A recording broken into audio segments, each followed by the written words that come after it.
Buenas tardes, profesor Luis Tobar. Nosotros somos el equipo número 6 y vamos a presentar nuestra T1 que está construida por 4 semanas que hemos venido trabajando diversos temas. Nuestros integrantes son Arkarsa Yesken Jesus, Ken Ciesa Gracie Lidamar y quien habla Soto Herencia Sheila Naomi. Iniciando el primer tema sería la psicología contemporánea, o también llamada enfoque contemporáneo, que ve al ser humano como un agente activo del cambio, impulsando nuevas ideas y teorías. Tiene tres enfoques. Uno de los primeros enfoques es la enfoque humanista. Es una corriente psicológica que estudia al ser humano desde una perspectiva positiva, que se centra en el potencial y crecimiento y autorrealización de las personas. El siguiente es el enfoque sistémico, que ve al ser humano como parte de un sistema, ya sea social, familiar o de trabajo.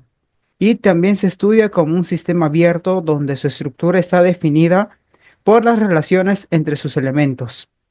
Y el último enfoque es el cognitivo, que estudia el procesamiento de la información. Se enfoca en la percepción, el aprendizaje, memoria y pensamiento. Y también da importancia a la comprensión de los procesos mentales internos. Este tema también da una breve descripción de lo que es la personalidad, que se define por diferencias individuales, rasgos para categorizar lo común entre las personas, la esencia de cada individuo, su estructura psicológica y su identidad como ser humano. Aquí también surge una pregunta, la cual es, ¿por qué se hace un estudio a la personalidad? Ya que, como se sabe, es un concepto amplio con múltiples definiciones y teorías que implica atributos cognitivos, emocionales, físicos y biológicos. Esto no debe confundirse con la persona y el temperamento no es lo mismo que el carácter. Eso también posee tres campos, que es el multidiverso, que son conocimientos teóricos y procedimientos prácticos. El otro campo es interdisciplinario, que muestra nuevas tecnologías de investigación, nuevos enfoques de conducta y estudios mentales.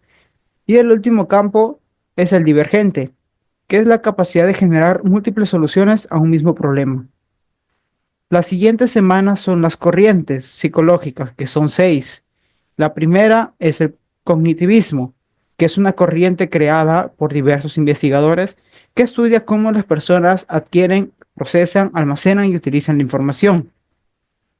El siguiente es el conductismo, que es otra corriente que se enfoca en el estudio del comportamiento observado y medible, dejando de lado los procesos mentales internos tales como pensamientos y emociones.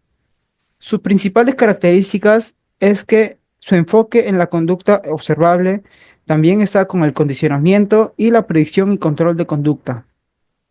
El siguiente es el estructuralismo. Es una corriente psicológica que surgió en el año 1890 y fue creado por Wilhelm. Su enfoque se basa en una perspectiva analítica, lo que busca, lo que significa que busca descomponer los procesos mentales en sus elementos más básicos para comprender el funcionamiento de la mente. El siguiente es el psicoanálisis, que es un método y la técnica de tratamiento psicoterapéutico basada en la exploración del inconsciente a través de la asociación libre. El siguiente es el funcionalismo, que es una corriente que se enfoca en la función de los procesos mentales y la conducta, es decir, en cómo ayudan a las personas a adaptarse en contraste con el estructuralismo. Y como último está la psicología de Gestalt, que fue creado por Kafka y Kohler. Y, pero su principal creador fue Frederick Perls y su esposa en el año 1940, que se influenciaron por los principios de la psicología de la Gestalt y desarrolló un enfoque terapéutico propio que se centra en la conciencia del presente y la responsabilidad social. Siguiendo con la exposición de esto, tenemos lo que es la sesión 3 de la semana 3, que son los métodos y técnicas para el estudio de la personalidad.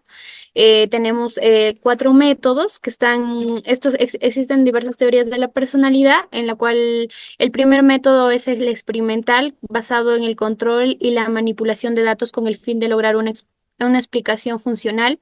También tenemos lo que es métodos proyectivos, que este consiste en mostrar a una persona el estímulo ambiguo para que describa las respuestas, proyecciones del modo de ser de las personas. La tercera es el método correlacional, basado en la observación natural y tratamiento estadístico de datos. El último, el cuarto es método de estudio de caso. Este se basa más en la recopilación de información detallada del mismo individuo. También tenemos lo que es las técnicas, está la entrevista, la observación, la autobiografía, entre otros. La primera técnica y metodología según sus enfoques, tenemos el método de Gestalt. La psicología de Gestalt está enfocada o tiene un método en lo que es la clave del esforzarse en el aquí y en el ahora. Este no se basa en la experiencia del pasado, sino en las situaciones del aquí y el ahora, como ya lo menciona, en enfrentar conflictos del pasado y asuntos inconclusos. Por eso se le denomina la gestalten inconclusas. También tenemos lo que es el psicoanálisis. Su técnica es la asociación. Esta tiene la regla fundamental de la técnica que consiste en analizar o la expresión durante las sesiones. También esto se expresa mediante imágenes, emociones, pensamientos o sentimientos. De tal manera que esta se presenta sin ningún tipo de selección, sin restricciones o filtro. El conductivismo, también tenemos como siguiente el conductivismo. Este tiene reforzadores, también tiene reforzadores esto como positivos o negativos. El reforzador es una condición que puede introducirse en una situación de aprendizaje para aumentar la posibilidad de una determinada respuesta. Tenemos el reforzador positivo, cuyo objetivo es el evento de conducta cuya presencia incrementa una respuesta positiva con mucha frecuencia por parte del sujeto. También tenemos el reforzador positivo, que es el objetivo, se denomina fuerza porque aumenta la frecuencia de conducta hacia hacia el que está presente, hacia el sujeto presente, se podría decir. Hay que tener en cuenta que en ocasiones algo que ordinariamente se consiste desagradable puede ser como refuerzo positivo, ya que de hecho se incrementa la probabilidad de una respuesta positiva también. También tenemos el reforzador negativo, que este cumple con el objetivo de evento o una conducta cuya incrementación sea con frecuencia la respuesta por parte del sujeto. También tenemos la extinción. Esta consiste en retirar el estímulo positivo y así de esa manera la conducta sea así provocar una desaparición de uno mismo. También tenemos el castigo. El castigo provoca la disminución de una conducta porque el suceso que se le presenta al estímulo es adversivo. También tenemos lo que es la psicología del humanismo. Esta se basa más en un enfoque psicoterapéutica basada en el humanismo y desarrollada por Carl Rogers. Esta promueve la autoexploración del campo fenológico. Esta busca que exploremos aquellas partes de nosotros que aún no hemos conocido o que son contradictorios hacia nosotros. También está la autoexploración que debe acompañarse de una autoaceptación y autoestima, o sea, valorización positiva hacia uno mismo. También tenemos también tenemos el tema de el sistemático, la psicología sistemática. Esta está basada en el tema, se centra más en las posibilidades que en las debilidades. Esta destaca lo positivo más que lo negativo. Se podría decir que esta resalta el apoyo de los cambios y los propios objetivos de uno mismo para que logre tener una mayor perspectiva de su realidad y así pueda encontrar una salida o alternativas hacia su personalidad o hacia uno mismo del sujeto. En la semana número 4 vimos sobre el problema del determinismo en el estudio de la personalidad. ¿Alguna vez te has preguntado si realmente eres libre de elegir o simplemente estás repitiendo lo que tu historia te marcó? Si tal vez consideras y dices, es que así soy, o porque mi familia es así, o porque la vida me hizo duro. Si tienes tal vez esta perspectiva, probablemente tengas un pensamiento determinista. Pero entonces, ¿qué es tener un pensamiento determinista o qué es el determinismo? El determinismo va a plantear que todo lo que uno piensa, siente o hace ya está causado por algo previo, por algo anterior. Es decir, el determinismo va a creer en la causa y en el efecto. se va desarrollando, por ejemplo, como la genética, la crianza o el ambiente. Esto muchas veces pone algo en choca con varias teorías psicológicas que sí creen en el desarrollo personal o en el crecimiento personal. Y se abre un debate sobre realmente somos lo que heredamos o somos lo que elegimos ser. ¿Por qué es un problema? Es un problema cuando el determinismo es fuerte, porque este va a negar que la personalidad puede evolucionar o pueda cambiar. Como sabemos, la personalidad es algo que está en constante construcción, que está en constante cambio. Nosotros, a medida que vamos aprendiendo a relacionarnos, a formar nuevos vínculos, o incluso muchas veces llevamos terapia para poder ir creciendo personalmente, nuestra personalidad va cambiando y va evolucionando. Sin embargo, muchas veces aceptar el determinismo fuerte no es que sea un problema, sino que simplemente te estás, por así decirlo, condenando a no poder transformarte, porque tú piensas y aceptas que ya todo está escrito y que no puedes hacer nada al respecto. Hay tipos de determinismos, el fuerte y el débil. Por un lado, cuando hablamos de determinismo fuerte, podemos enfocarnos en la psicodinámica de Freud. Freud creía de que la conducta estaba impulsada por el inconsciente y de que también estaba impulsada por conflictos internos no resueltos durante la infancia. Además, Freud también mencionaba que la personalidad era algo que no se podía controlar, que simplemente sucedía.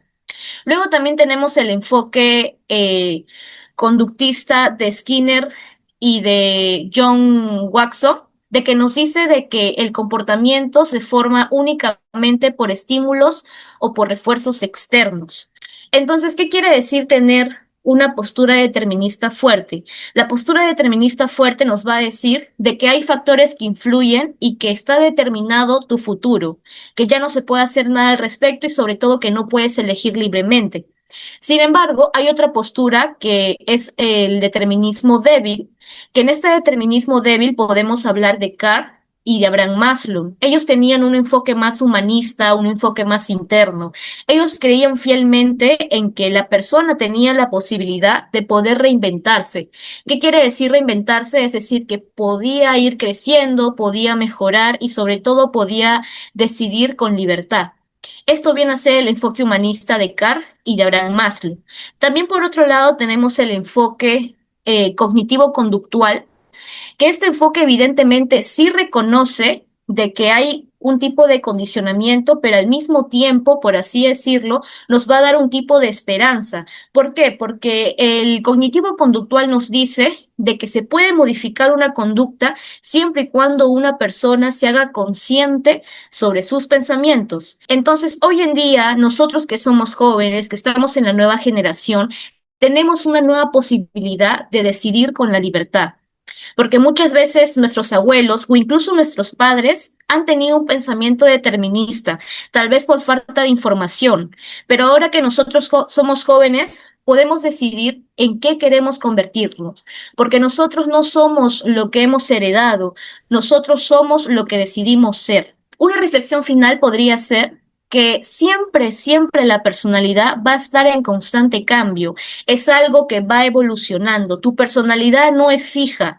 Tu personalidad está cambiante, tu personalidad va mejorando, va creciendo, va evolucionando. Cuando uno acepta el determinismo fuerte, realmente ahí uno se está condenando porque se niega a la transformación. Y al mismo tiempo, muchas veces el determinismo tapa la visión humana de mejoría. Entonces podríamos decir que evidentemente sí, estamos influenciados por muchas cosas, pero la personalidad no tiene que sentirse como una prisión o como una condena, debe sentirse como algo que está en construcción. Y finalizo citando una frase muy bonita de Jean-Paul Sartre que dice lo siguiente: somos lo que hacemos con lo que hicieron de nosotros. Cada quien va a elegir su propio camino. Muchas gracias.